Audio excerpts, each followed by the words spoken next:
حضرت ابراہیم علیہ السلام ہی کا واقعہ پیچھے گزرا، آپ نے سنا کہ جب انہوں نے کہا کہ ربی ارنی کیف تحیی الموتیٰ، اے مولا تو مردوں کو کیسے زندہ کرے گا یہ تو مجھے دکھا، میں دیکھنا چاہتا ہوں کہ تو مردوں کو کیسے زندہ کرے گا۔ تو اللہ عز وجل نے ارشاد فرمایا اولم تؤمن، کیا تیرا اس پر ایمان نہیں ہے؟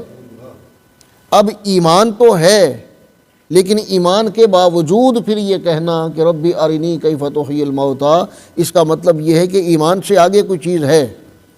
جس کا حصول، جس کی طلب ابراہیم علیہ السلام کو تھی، اسی لیے انہوں نے عرض کی کہ ربی ارنی کیف تحیی الموتیٰ، مولا تو دکھا کہ مردوں کو کیسے زندہ کرے گا۔ تو جب کہا اللہ عز وجل نے، جب پوچھا کہ اولم تؤمن، کیا تیرا اس پر ایمان نہیں ہے؟ تو ایمان تو تھا،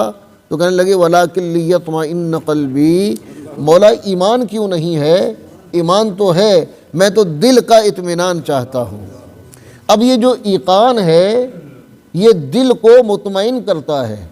ایقان سے دل کے اطمینان کی دولت حاصل ہوتی ہے، بندے کے دل کو اطمینان ہوتا ہے۔ سورہ تکاثر میں بھی اللہ عز وجل نے جو فرمایا ہے وہ بھی اسی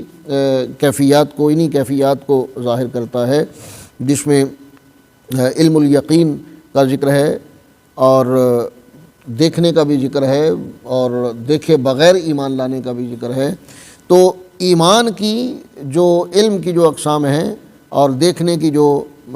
دیکھنے سے، جو مشاہدے سے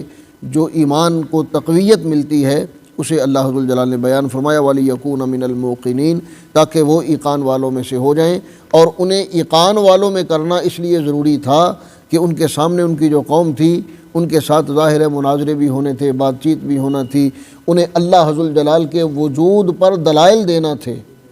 اور جس نے دلائل دینے ہوں اگر اس پر ہی کلیئر نہ ہو تو پھر وہ دلائل کیسے دے گا؟ تو اللہ عز وجل نے سب کچھ انہیں اس لیے دکھایا تاکہ وہ اپنی قوم کا مقابلہ کر سکیں اور قوم کو حق کی طرف دعوت دینے کے لیے دلائل اور اعجازات دکھا سکیں۔